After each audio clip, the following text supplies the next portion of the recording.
ఇవాళ different topics పైన రెండు రాష్ట్రాల్లోని కొన్ని బర్నింగ్ టాపిక్స్ పైన ఒక స్పెషల్ లైవ్ షో చూడబోతున్నాం మనం. ముందుగా తీసుకుంటే హైదరాబాద్ పోలీసులు నిన్న ఒక నకిలీ పదార్థాలను తయారు చేస్తున్న ముఠాని ఇటీవల కాలంలో ఫ్రీక్వెంట్గా పోలీసులు రైడ్స్ చేస్తూనే ఉన్నారు, వాళ్ళు పట్టుకుంటూనే ఉన్నారు.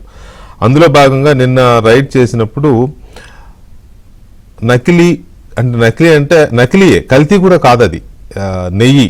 మనం ఒకసారి గుర్తు చేసుకుంటే తిరుమలలో లడ్డూ కల్తీ ఇష్యూ వచ్చినప్పుడు దీని మీద ఫ్రీక్వెంట్గా డిస్కషన్స్ జరిగాయి, దాని మీద కేసు కూడా అయింది, విచారణ జరిగింది, దర్యాప్తు ఇంకా జరుగుతోంది. కొంతమందిని చర్యలు తీసుకున్నారు, కొన్ని డైరీస్ మీద కూడా, సప్లయర్స్ మీద, డైరీస్ మీద కొన్ని ఆంక్షలు కూడా పెట్టారు, కొన్నిటిని సస్పెండ్ చేశారు, కాంట్రాక్ట్స్ రద్దు చేశారు. అయితే అప్పుడు కల్తీనా నకిలీనా అనే దాని మీద ఒక చర్చ జరిగింది. కల్తీ కాదు, అది నకిలీ అని అప్పట్లో తేలింది. ఎందుకంటే అసలు పాలతో సంబంధం లేకుండా కేవలం రసాయనాలు, సువాసనలు వెదజల్లే క్రీమ్స్, లేకపోతే ఇటువంటి ద్రవ్యాలు, వీటితోనే చేశారు. పాలతో సంబంధం లేదు, అది ఆవు పాలు, గేదె పాలు, ఏ పాలు పక్కన పెట్టినారు, పాలే లేవు. పాల నుంచి వెన్న నుంచి నెయ్యి, ఈ ప్రాసెస్ లేదు. తయారు చేసేయడం, పామాలిన్ ఆయిల్ ఉపయోగించి చేసేయడమే అనేది అప్పుడు తేలింది. ఖచ్చితంగా అదే నిన్న హైదరాబాద్ పోలీసులు ఇక్కడ ఒక రాకెట్ని చేశారు. 1000 కిలోల నెయ్యిని తయారు చేస్తున్నారు ఇక్కడ హైదరాబాద్లో, వితౌట్ మిల్క్, వితౌట్ బటర్. అంటే పాలతో పని లేదు, వెన్నతో పని లేదు, నెయ్యి మాత్రం వచ్చేస్తుంది. దానికేంటి, ఏదో రవ్వ, తర్వాత ఏదో ఎల్లోయిష్ కలరు, తర్వాత పామాలిన్ ఆయిల్, అసలు కొన్ని రసాయనాలు, ఆ స్మెల్, నెయ్యి వాసన రావడానికి అదొక ఏదో సెంట్ లాంటిది సంథింగ్, ఇటువంటి వాటిని పెట్టి తయారు చేస్తున్న దాన్ని నిన్న పోలీసులు పట్టుకున్నారు.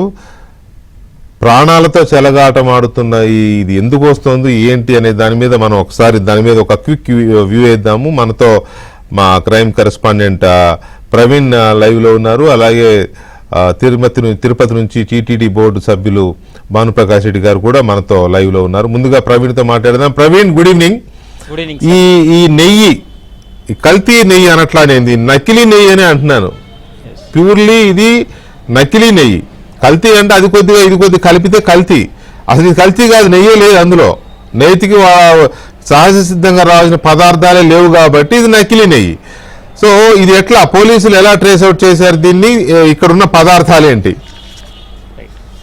హైదరాబాద్లో ఇటీవల రాష్ట్ర ప్రభుత్వం ఈ కల్తీ పదార్థాలు, నకిలీ పదార్థాలపైన ప్రతిష్టాత్మకంగా ఒక వింగ్ని ఏర్పాటు చేసి, ఫాస్ట్ అనేటువంటి ఒక వింగ్ని ఏర్పాటు చేసి టాస్క్ ఫోర్స్ పోలీసులు ఆ వింగ్లో పనిచేస్తూ ఉంటారు. అందులో భాగంగానే ఈ కల్తీ పదార్థాలు, నకిలీ పదార్థాలపైన ఉక్కుపాదం మోపుతూ వస్తున్నారు. అయితే నిన్న దాదాపు రెండు నెలల పాటు పోలీసుల ఆపరేషన్ తర్వాత నిన్న హైదరాబాద్ సిపి సజ్జనార్ ఒక సంచలనమైనటువంటి ప్రెస్ మీట్ కూడా పెట్టడం జరిగింది. అందులో కీలకమైనటువంటి అంశం ఏంటంటే, ఇప్పటి వరకు మీరు అన్నట్లు కల్తీ నెయ్యి కాదు, నకిలీ నెయ్యిని హైదరాబాద్ పోలీసులు అయితే మాత్రం పట్టుకున్నారు. దాదాపు 25 టన్నుల నకిలీ నెయ్యితో పాటు 11 టన్నుల ముడి పదార్థాలు, మొత్తం 36 టన్నుల కల్తీకి నకిలీ నెయ్యి ఏదైతే ఉందో వాటన్నిటినీ కూడా హైదరాబాద్ పోలీసులు సీజ్ చేసినటువంటి పరిస్థితి ఉంది సార్. ఇది నకిలీ నెయ్యి అని ఏ విధంగా నిర్ధారించారనేటువంటి అంశానికి సంబంధించి కూడా దీన్ని వివిధ రకాల టెస్టులు చేయడం జరిగింది. ప్రభుత్వ ల్యాబ్లకు కూడా పంపించి దీన్ని టెస్ట్ చేసినటువంటి సమయంలో అందులో 0.1% కూడా మిల్క్ నుండి తయారైనటువంటి నెయ్యి కాదు. ఇది కేవలం నకిలీ నెయ్యి. అంటే ఒక నెయ్యి తయారీ కావాలంటే నామ్స్ ప్రకారం, లేకుంటే టెస్టులు చెప్తున్నటువంటి రిపోర్ట్స్ని చూస్తే 99.5% పాలు ఖచ్చితంగా ఉండాలి. అలా కాకుండా ఏమాత్రం ఒక 2-3% తక్కువ ఉన్నప్పటికీ కూడా అందులో కల్తీ జరిగినట్లే. కానీ ఇప్పుడు పోలీసులు సీజ్ చేసినటువంటి ఈ 36 టన్నుల ఈ నకిలీ నెయ్యి ఏదైతే ఉందో, ఈ నకిలీ నెయ్యిని టెస్ట్ చేసినటువంటి సమయంలో అందులో మిల్క్ ఫ్యాట్ అనేది 0% ఉంది. అంటే అందులో మిల్క్ ఫ్యాట్ అనేది లేదనేది ప్రస్తుతం పోలీసులు అయితే తేల్చారు. ఇదంతా కేవలం మిల్క్ పౌడర్, మరోవైపు డాల్డా, ఫామ్ ఆయిల్, కొన్ని కెమికల్స్తో కలిపి ఈ నెయ్యిని వీళ్ళు తయారు చేశారనేటువంటి అంశాన్ని గుర్తించడం జరిగింది. దాదాపు 130 ప్రాంతాల్లో హెచ్ ఫాస్ట్ అధికారులు సోదాలు చేశారు. హైదరాబాద్ టాస్క్ ఫోర్స్ పోలీసులు దాడులు చేసి దాదాపు 36 టన్నుల ఈ యొక్క నకిలీ నెయ్యిని కూడా సీజ్ చేసినటువంటి సందర్భం కనపడుతుంది. ఇది ఏ ఏ ప్రాంతాలకు వెళ్తుందంటే హైదరాబాద్తో పాటు ఏపీ, కర్ణాటక కూడా ఇది సప్లై అవుతుంది. వీళ్ళు మరొక కీలకమైనటువంటి అంశం ఏంటంటే మనం అంటే ఇంట్లో పెట్టుకున్నటువంటి దీపారాధనలో ఉపయోగించేటువంటి నెయ్యి పేరుతో కూడా ఇది దీపం నెయ్యి అని కూడా వీళ్ళు ఆ లేబుల్స్ ముద్రించి వాటిని సప్లై చేస్తున్నట్లు కూడా గుర్తించారు. మరికొంత నెయ్యి అయితే మాత్రం ఒక 200 రూపాయలు ఎక్స్ట్రా తీసుకొని ఒక్కొక్క కిలో మీద 200 రూపాయలు ఎక్స్ట్రా తీసుకొని ఇది వంట నెయ్యి, ఇది చాలా మంచి నెయ్యి, మరోవైపు ఇది కల్తీ కాని నెయ్యి అంటూ కూడా వాళ్ళు ఆ లేబుల్లో ముద్రించి వాటిని సప్లై చేసినటువంటి పరిస్థితి కనపడుతుంది. ఇది ఒక కిలోకి వీళ్ళు కెమికల్స్ కావచ్చు, డాల్డా కావచ్చు, ఇతరత్ర పదార్థాలన్నీ వాడి ఈ నెయ్యి తయారు చేయడానికి 300 రూపాయలు ఖర్చు అయితే వీళ్ళు దాని బహిరంగ మార్కెట్లో దాదాపు 800 నుంచి 1000 రూపాయల వరకు కూడా అమ్మకాలు చేస్తున్నట్లు ప్రస్తుతం పోలీసులు అయితే గుర్తించడం జరిగింది సార్. అయితే ఒరిజినల్ నెయ్యి ఇప్పుడు బహిరంగ మార్కెట్లో దొరికేదైతే మాత్రం ప్యూర్ 99.5% పాలతో తయారైనటువంటి నెయ్యి అయితే మాత్రం ఇటీవల మనం చూసాం కదా తిరుమలలో లడ్డు కల్తీ నెయ్యితోనే అక్కడ మెయిన్ ఇష్యూ వచ్చింది కూడా. నెయ్యి కల్తీదో నకిలీదో వాడారనే కదా అక్కడ పెద్ద ఇష్యూ అయింది. సో దానికి దీనికి ఏమైనా లింక్స్ కనబడుతున్నాయా? అయితే ఇప్పుడు హైదరాబాద్లో వీళ్ళు దాదాపు కొన్ని సంవత్సరాలుగా ఈ నెయ్యిని అయితే మాత్రం తయారు చేసి వివిధ ప్రాంతాలకు సప్లై చేస్తున్నారు. అయితే ఇప్పుడు పోలీసులు దీనిపైన ఒక సిట్ ఏర్పాటు చేయడం జరిగింది. లాస్ట్ 10 రోజుల క్రితమే ఈ మసాలాలు కూడా పూర్తిగా నకిలీవిగా తేల్చారు. కల్తీవైనటువంటి కొన్ని మసాలా ఐటమ్స్ను కూడా 2 తెలుగు రాష్ట్రాల్లో వీళ్ళు సప్లై చేశారు. కాబట్టి ఆ కేసు ఈ కేసు ఈ రెండింటి కేసుల పైన ఒక స్పెషల్ ఇన్వెస్టిగేషన్ టీంను ఫామ్ చేయడం జరిగింది. ఈ స్పెషల్ ఇన్వెస్టిగేషన్ టీంలో ఇంకా మరికొన్ని కీలక అంశాలు బయటపడేటువంటి అవకాశాలు కనిపిస్తున్నాయి. ఎందుకంటే ఏమైనా తిరుమల లడ్డు వ్యవహారానికి సంబంధించి ఏమైనా లింక్ ఉందా, వీళ్ళు ఏమైనా ఆ సమయంలో అంటే వైసీపీ ప్రభుత్వం ఉన్నటువంటి సమయంలో ఈ నెయ్యిని ఏమైనా వాళ్ళు అక్కడ సప్లై చేశారా? ఎందుకంటే టన్నుల కొద్దీ అంటే 3 రోజుల్లోనే దాదాపు 30-40 టన్నుల కొద్దీ వీళ్ళు సప్లై చేస్తూ వస్తున్నారు. కాబట్టి ఈ టన్నుల కొద్దీ ఈ నెయ్యి అనేది ఎక్కడెక్కడికి చేరింది అనేది పూర్తి స్థాయిలో ఈ చైన్ లింక్ అంతా కూడా ఎస్టాబ్లిష్ చేసే పనిలో పడ్డారు సార్. ఖచ్చితంగా ఈ కేసులో ఒక 2-3 రోజుల్లోనే ఈ కేసులో ఆ కోణం ఉన్నట్లయితే ఖచ్చితంగా అది కూడా బయటకు వచ్చేటువంటి అవకాశం అయితే కనిపిస్తుంది. Right Praveen, thanks for the updates. Bhanuprakash గారితో మాట్లాడదాం. భానుప్రకాష్ రెడ్డి గారు నమస్తే అండి. మ్యూట్ లో ఉంది భాను గారు, మ్యూట్ లో ఉంది, అన్మ్యూట్ చేయరా? ఓకేనా, వినపడుతుందా? యా బాగుంది గోవిందా. ఇప్పుడు చూశారు కదా హైదరాబాద్ లో 36 టన్నులే కిలోలు కాదు, క్వింటాలు కాదు, టన్నులు ఏకంగా 36 టన్నుల నకిలీ నెయ్యి. మనం అప్పట్లో చెబుతుంటే పాలు లేకుండా నెయ్యి ఎలా తీస్తారని కొంతమంది అత్యుత్సాహపరులు లేకపోతే ఎటకారంగా మాట్లాడింది చూసాం కదా. ఇవాళ హైదరాబాద్ పోలీసులు ఆ రాకెట్ ని బయట పెట్టారు, పట్టుకున్నారు వెళ్ళి. 36 టన్నుల నకిలీ నెయ్యి, దానికి సంబంధించిన పదార్థాలు తీసుకున్నారు. ఇందులో ఉన్నవి ఏంటి అంటే 8.7 టన్నుల క్రీము, 1200 లీటర్ల పామాయిల్, 600 లీటర్ల వనస్పతి, 3 రకాల సువాసనల బాటిళ్లు, 6 రవ్వతో పాటు పిండి 30 కిలోలంట. అంటే రవ్వ నెయ్యి పూసగా ఉండడం కోసం రవ్వ వాడతారేమో. ఇట్లా చాలా ఉన్నాయి సార్. సో దీన్ని బట్టి తిరుమల లడ్డు కల్తీ అప్పుడు జరిగిన చర్చకి, అక్కడ జరిగిన క్రైము కేసు దర్యాప్తు దీనికి కలిపి చూసినట్లయితే దానికి లింక్ ఉందో లేదో నాకు తెలియదు. కానీ అప్పుడే ఖచ్చితంగా పాలతో సంబంధం లేకుండా తయారు చేసిన నెయ్యితో లడ్డూలు ప్రసాదాలు తయారు చేశారు అనే ఆరోపణలు నిజం అనేది అనిపిస్తుందా లేదా? వెంకటకృష్ణ నమస్కారాలు. నమస్కారం. ఖచ్చితంగా మీరు ఇప్పుడు విజువల్స్ ఏబిఎన్ లో చూసినట్టు విజువల్స్ చూస్తుంటే అసలు మనం కలియుగంలో ఉన్నామా కల్తీ యుగంలో ఉన్నామా అని చెప్పి. కలియుగం ఎక్కడిది? ఏందన్నా డబ్బు కోసం ఎంతకైనా దిగజారిపోతారు. ఇప్పుడు ప్రజల ఆరోగ్యంతో ఆడుకుంటున్నారు డబ్బు కోసం. అవన్నీ తింటే అందుకని మన ముత్తాతలు 90 ఏళ్ళు 100 ఏళ్ళు బతికిన వాళ్ళు ఇప్పుడు చిన్న వయసులోనే హార్ట్ అటాక్ తో క్యాన్సర్ తో చనిపోతున్నారంటే కారణం ఇదే కల్తీ. ఎంత బాధన్నా, స్వామికి సరఫరా చేసే ప్రసాదం కల్తీ, ఇలా డబ్బు కోసము 800-900 నెయ్యిని మొత్తం ఆ కెమికల్, అసలు నెయ్యే కదా అంటారు, గీనే కాదు అది, మీరు చెప్పినట్టు అది కల్తీ కాదు, నకిలీ ఇది.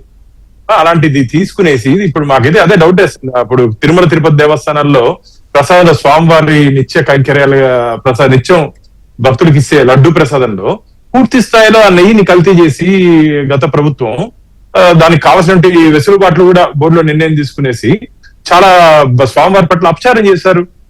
అలాంటి నాకైతే అనుమానం వేస్తుంది. సో అక్కడి నుంచి టెక్నాలజీ ట్రాన్స్ఫర్ వీళ్ళకి కూడా ఏమైనా జరిగి ఉంటుందేమో ఆ రోజు. ఎందుకంటే ఇది ఆషామాషి వ్యవహారం కాదన్న.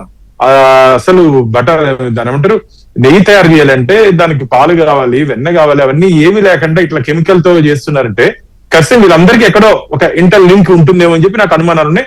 కాబట్టి ఈ కేసుని ఇప్పుడే సిట్ దీని మీద విచారణ చేస్తున్నారని చెప్పారు. దీనికి గతంలో టిటిడి సరఫరా చేసినటువంటి నిందితులకి డోలే బాబా అని చెప్పి ఒక డైరీ, దాని సంబంధించిన డైరెక్టర్స్ కూడా మనం అరెస్ట్ చేయడం జరిగింది టిటిడి ఇక్కడ ప్రభుత్వం. కాబట్టి ఖచ్చితంగా వాళ్ళకి వీళ్ళకి ఏదైనా లింక్ ఉందో అనే కోణంలో కూడా దర్యాప్తు చేస్తే మంచిదేమో అని చెప్పి నాకు అనిపిస్తుంది. కానీ భవిష్యత్తులో ఇలాంటి చర్యలు పునరావృతం కాకుండా వీరి మీద ఫుడ్ సేఫ్టీ తిరుమల లడ్డు కల్తీ విషయంలో అంత పెద్ద ఎత్తున దుమారం రేగింది కదా. అప్పుడు స్వయంగా ముఖ్యమంత్రి బయటపెట్టి దాన్ని దర్యాప్తుకు ఆదేశించడము, సిబిఐకి ఇవ్వడము, సుప్రీంకోర్టు దాకా వెళ్ళడం చాలా పెద్ద చర్చ జరిగింది కదా. ఆ దర్యాప్తు ఎంతవరకు వచ్చింది? ఆ దర్యాప్తుకి ఇవాళ ఇప్పుడు ఇక్కడ బయటపడిన దానికి కొంత ఉపయోగపడే అవకాశం ఉంది కదా. ఖచ్చితంగా ఆ దర్యాప్తు ఇప్పుడు కోర్టు పరిధిలో ఉంది. కోర్టు 1 man కమిషన్ వేయడం జరిగింది. వారు ఆ రిపోర్ట్స్ వచ్చిన తర్వాత దాని మీద ఇంకా క్షుణ్ణంగా లోతుగా అధ్యయనం చేయాలని చెప్పి వాళ్ళు ఒక కమిటీని కూడా వేయడం జరిగింది. స్వామి దగ్గర అపచారం చేసిన వారు, తప్పు చేసిన వారు ఎవరు తప్పించుకునే అవకాశమే లేదన్న. ఆలస్యం అవుతుందేమో కానీ ఎంక్వైరీ కానీ దీంట్లో ఎవరు తప్పించుకునే అవకాశం లేదు. ఎవరు తప్పు చేశారో అందరూ ఖచ్చితంగా చట్టం ముందు నిలబడే రోజు దగ్గరలోనే ఉంది. మహా అపచారం అన్న. ఎందుకంటే స్వామివారి దర్శనం అయినా కాకపోయినా శ్రీవారి భక్తులు తిరుమలకు వస్తే స్వామివారి ప్రసాదాన్ని తీసుకుని వెళ్ళి ఇంటికి వెళ్ళి పూజ చేసుకుని ప్రసాదాన్ని తీసుకునే సాంప్రదాయం ఉంది. కొండ ప్రసాదం ప్రపంచంలో ఏ దేవుడికి అంటే ఇంత పవిత్రమైన లడ్డు స్వామివారి ప్రతిరూపంగా చూస్తారు. అలాంటి లడ్డునే కల్తీ చేసినట్టు వైసీపీ ప్రభుత్వం, అప్పుడు ఉన్నటువంటి ప్రభుత్వం లడ్డు కల్తీ దర్యాప్తు విచారణల సందర్భంగా ఈ డైరీల వాళ్ళు కొంతమంది తమిళనాడు వాళ్ళు ఇన్వాల్వ్ అయి ఉన్నారు, కొంతమంది గుజరాత్ వాళ్ళు ఇన్వాల్వ్ అయి ఉన్నారు, కొంతమంది ఉత్తరప్రదేశ్ నుంచి సప్లై చేసిన వాళ్ళు ఉన్నారు, మహారాష్ట్ర వాళ్ళు ఉన్నారు, ఇట్లా రకరకాల పేర్లు వచ్చాయి కదా. ఈ రాకెట్లో కూడా ఇప్పుడు హైదరాబాద్ పోలీసులు పట్టుకున్న ఈ రాకెట్లో కూడా కల్తీ నెయ్యి తయారీదారులు మహారాష్ట్ర, ఉత్తరప్రదేశ్, మధ్యప్రదేశ్, గుజరాత్, కర్ణాటక, తమిళనాడు రాష్ట్రాల నుంచి మిల్క్ క్రీమ్ తెప్పిస్తున్నారు. సేమ్ అవే తిరుమల లడ్డు కల్తీ విషయంలో ఏ రాష్ట్రాల నుంచి అక్కడ వాళ్ళు సప్లై చేశారని అనుకున్నామో అవే రాష్ట్రాల వాళ్ళు ఇక్కడ కూడా ఉన్నారు. అంటే ఇదేదో తీగ లాగితే డొంక కదిలే అవకాశాలు కనబడుతున్నట్టు అనిపిస్తుంది. ఖచ్చితంగా ఆలీబాబా అరడజన్ దొంగల్లాగా ఈ దొంగలందరూ కలుసుకొని స్వామివారి దగ్గర నుంచి ప్రజల వరకు అందరినీ మోసం చేసే ప్రక్రియ ఎంత ప్రమాదం అంటే అది నెయ్యని చేసుకుని అన్నంలో కలుపుకొని తింటే గాని వంటల్లో వాడితే ఎంత ప్రమాదం అన్నా, ఎంత ప్రమాదం అసలు ఆలోచించాలా. కాబట్టి ఇలాంటి మూర్ఖుల్ని, దుర్మార్గుల్ని, రాక్షసుల్ని, వీళ్ళని మనుషులని కూడా అనలేం మనం. ఈ రాక్షసుల్ని ఖచ్చితంగా ఏ విధంగా శిక్షించాలో ప్రభుత్వాలు ఆ విధంగా ఖచ్చితంగా శిక్షించాలి. ముఖ్యంగా వెంకటేశ్వర స్వామి ప్రసాదం మనం సేపు టీవీలో చూస్తుంటే విజువల్స్ కూడా రోజుకి 14 టన్నుల స్వచ్ఛమైన ఆవు నెయ్యి కావాలన్న మాకు. స్వచ్ఛమైన ఆవు నెయ్యి, ఎందుకంటే మా వైఖానస ఆగమ పద్ధతిలో ఆవు నెయ్యితోనే స్వామివారి ప్రసాదం చేయరు కాబట్టి స్వచ్ఛమైన ఆవు నెయ్యి కావాలి. దాన్ని ఆసరాగా తీసుకుని ఆ దుర్మార్గుడు అలాంటి పని చేయడం జరిగింది. నాకైతే అనుమానాలు ఉన్నాయి. ఇప్పుడు హైదరాబాద్ లో దొరికినటువంటి ఈ కల్తీ నెయ్యి వ్యవహారం తిరుమలలో గతంలో సరఫరా చేసినటువంటి ఆ లాబీతో ఈ టెక్నాలజీ ట్రాన్స్ఫర్ గానీ ఏదైనా ఆర్థిక లావాదేవీలు అప్పుడు ఏమైనా కలిసి చేశారా, లేకపోతే ఇప్పుడు ఏమైనా కలుసుకున్నారా, అవన్నీ బయటపడాల్సిన అవసరం ఉంది. ఖచ్చితంగా దీని మీద 2 ప్రభుత్వాలు, ఇక్కడ ఉన్నటువంటి ప్రభుత్వం, అక్కడ ఉన్నటువంటి ప్రభుత్వం ఖచ్చితంగా సంయుక్తంగా దీంట్లో పూర్తి స్థాయిలో దర్యాప్తు చేసి దోషుల్ని కఠినంగా శిక్షించాలని చెప్పి నేను ఏబిఎన్ ద్వారా కోరుకుంటున్నాను. Right, thank you very much Bhanu Prakash Reddy గారు. ఎందుకంటే తిరుమల తిరుపతిలో అంత రచ్చకి కారణమైన కల్తీ నెయ్యో, నకిలీ నెయ్యో, సేమ్ అలాంటి నకిలీ ఇప్పుడు హైదరాబాద్ పోలీసులు దాన్ని పట్టుకున్నారు, ఆ గుట్టుని రట్టు చేశారు. సేమ్ లక్షణాలు, పాలతో సంబంధం లేకుండా తయారవుతున్న నెయ్యి, ఆ సప్లైదారులు కూడా అప్పుడు అక్కడ ఏవైతే తిరుమలకి ఎవరెవరైతే ఏ రాష్ట్రాల వాళ్ళైతే సప్లై చేశారో ఆ వ్యక్తులు వాళ్ళైనా కాదా పక్కన పెడితే ఆ రాష్ట్రాల నుంచి ఇక్కడ కూడా సప్లై అయింది. కాబట్టి తిరుమల లడ్డూ కల్తీ కేసును దర్యాప్తు చేస్తున్న దర్యాప్తు అధికారులకు ఇది కొంత ఉపయోగపడే అవకాశం ఉంది. రెండు సింక్ చేసి చూసినట్లయితే చూడాలి ప్రభుత్వాలు ఎంతవరకు దీన్ని ముందుకు తీసుకెళ్తాయో చూద్దాం. ఇక